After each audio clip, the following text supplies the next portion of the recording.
And I am really happy to say this morning is a really good morning. My workshop has got a skylight that's letting on the lighting, and it also lets in the bird song, which I hear from time to time. It's really nice. But the thing I'm most happy about is I've seen these done on YouTube by other people, and I thought I'd have a bash and do one myself. It's a good story, which will unfold as I'm unpacking it. But this parcel and another parcel that was like this one are the two motors for the back of Woody. And paperwork. Oh dear. Yeah, I'm a chap. Anyway, this is an unpackaging thing that they do on YouTube. But it also, while I'm unpacking it, also allows me to have a chat about various things. Now, as you know, Woody suffered a bit of an accident, and it bent a shaft inside one of the electric motors that's on the back of Woody. And I thought it's a good excuse to update and modernise Woody with some stronger, better suited motors. There wasn't a lot wrong with the last motors, and I could have replaced them like for like. But of course, once they've suffered damage, it tends to throw your confidence and trust in the motors a little bit. So I thought, well, I'll have a remod and redesign and rebuild. We're getting there, folks. So this is the point at which the new motors are going to mount.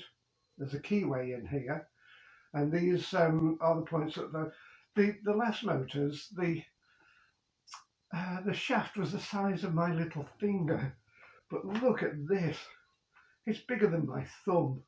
So this potential weak point is no longer a weak point, I hope. I deliberately wanted this particular motor, and this particular motor is made by a company called QS Motors in China.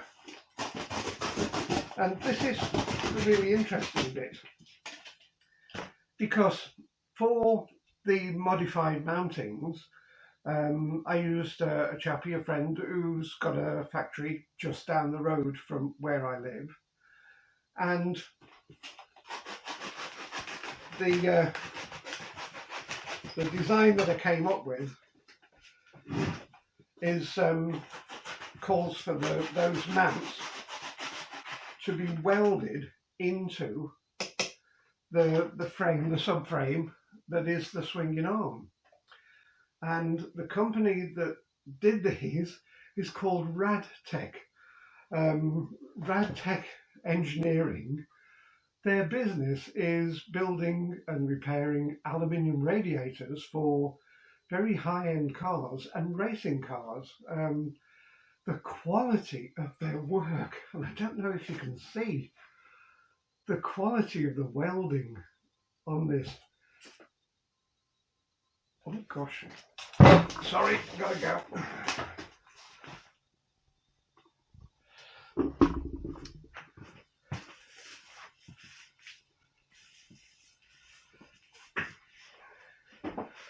Oh, right, here we are, back again. Sorry about that. Had to go and get my wife from the hospital. Okay, so back again. It's still morning. The weather outside is absolutely fantastic, and not quite sure what these are for, but keep them to one side. And we're unboxing a motor that's come from all the way from China, and the point I was going to make was that the parts that are going to hold the wheels here are manufactured to my specifications by a chap just down the road. The welding, courtesy of Radtech. Radtech is a company in Cannock that specialises in building and maintaining and repairing aluminium radiators. High-end cars and racing cars, those sort of radiators. Their welding is absolutely phenomenal. It really is good. And courtesy of Radtech, the new blocks that hold the motors are in place, in the right place, I hope. We'll find out, but adjustments can be made, so you know it's good. And I've been dealing with another company, a third company, and we've got on quite well. I could have decent conversation with them. My contact at QS Motors in China was called Nick, and Nick pointed out that the motor that I wanted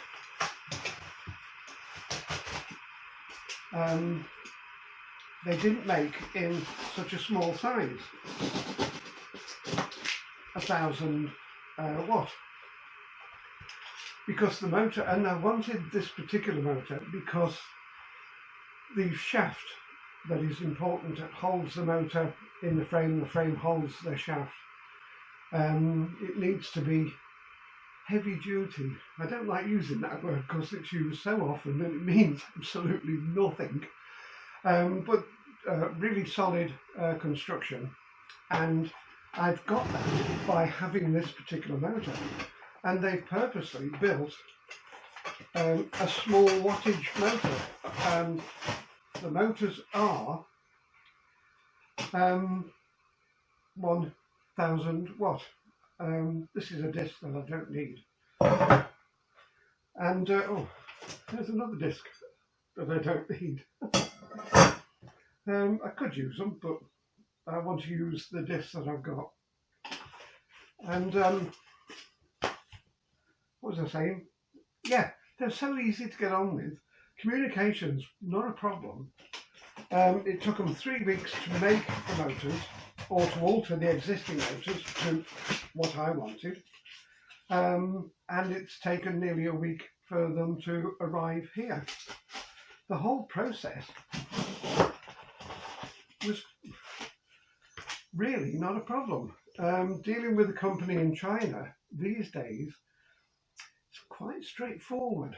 And I have to say that QS Motors, for all those people who want to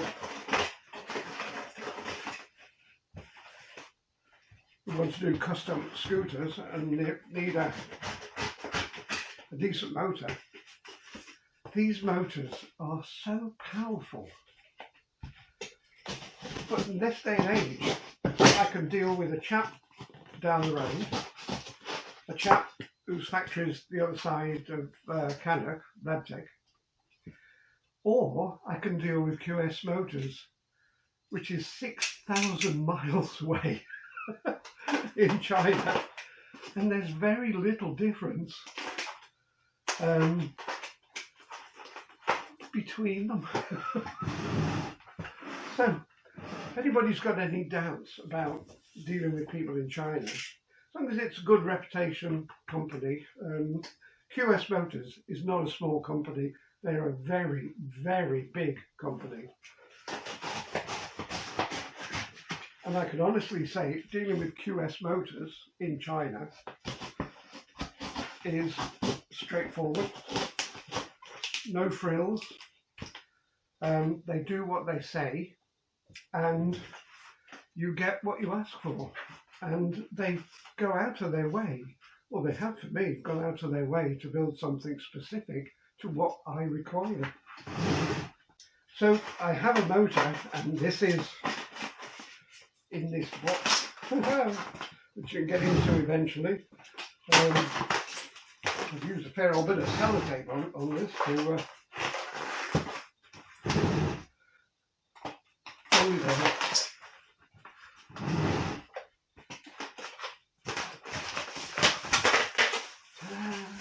And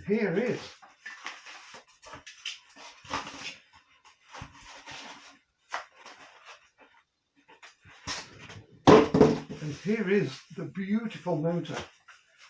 Bear in mind that the architecture of this motor is designed for up to, I think they produce a 12.5 kilowatt version of this motor, exact same sizes, exact same shaft, exact same nuts, exact same wiring, and it would go onto this swinging arm. One of these days, what's going to happen, if I'm going to be realistic about things, I'm going to be getting to a point where this is going to be a handful for me, and I'm going to have to develop Woody in another direction.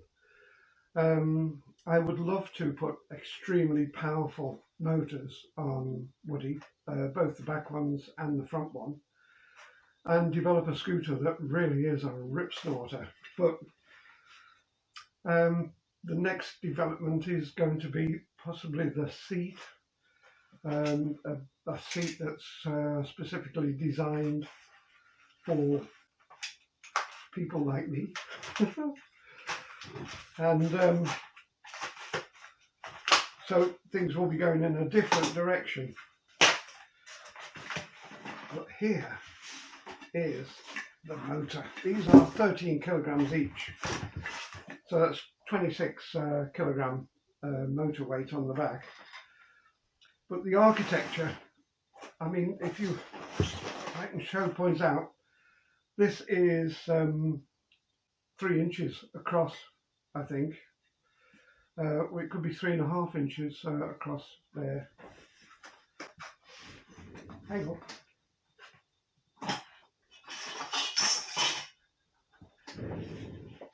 Yeah, it's 3 inches across there, which means I could put quite easily an 8-inch wide tyre, a lawnmower tyre on this.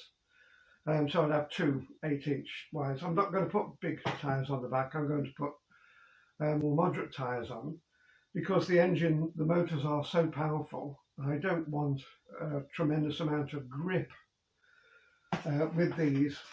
What I'm after is, for, if anything, for the wheels to break away. The grip I want on the front wheel. The 800 watt motor in the front has got to be the lead grip. I think it might be asking a bit much on it, so the front motor may be getting changed quite soon. But this is a thing of beauty. They have built in case of future problems, there are 2 Hall sensor cables. One is usable and one is redundant. If anything goes wrong with this, or you need to test it, you use the second set Hall sensors. What a good idea, and what a nice idea. Those are the power lines, of course, but this is one spectacular motor. So I'm going to cut the video short there. You can see what I'm doing. I'm going to load these motors onto the swinging arm, and then I've got to get the swinging arm into the back of the scooter and connect up the suspension. So the next time you see me, it should be with a scooter that's got a back end onto it. But beautiful big size motors, they look immensely powerful, and of course the normal motors are immensely powerful. These are 1000 watt. The QS motors consider these too weak, too underpowered. To me, they're so exciting. The question is, will the controllers. The controllers are 1,000 watt controllers. The ampage matches, so the controllers should be okay for these, but I like to use a bigger controller than the motor size, because these are 1,000 watt each stated, which means the peak power is probably around 3,000 or 3 kilowatts, which leaves a bit of a question mark to the controllers. But we're going to put them on the existing controllers and see how they run. The fuse system should be exactly the same because the ampage is the same as the last motors. It's just that because these are a bigger diameter, there's more torque. The smaller diameter of the motor, the less torque you have from the motor. The bigger diameter you have, and these are 10-inch, it increases the torque. That's the power at the wheel up onto the ground is much greater. The old motors were, I think, 30 Newton meters of torque. I think they were 20. I remember rightly, and I'd have to have a look, but I've got a feeling they were 26, and I rounded them up to 30. 26 Newton meters of torque. These are tested, and that paperwork will show that these produce 100 Newton meters of torque each. That is a tremendous amount of power. And remember, these motors are direct drive. There's no gearing here. The drive is one turn of the motor is one turn of the wheel. That makes it quite an exciting scooter. I've completed the, talking about that, I've completed the restrictors, so this scooter will have a 4 mile an hour and an 8 mile an hour restrictor. 2 restrictors on it, 4 mile an hour, 8 mile an hour. But over the chase, it's going to be a lot of fun. And I shall see you with this assembled soon. Cheers. My tea's just come.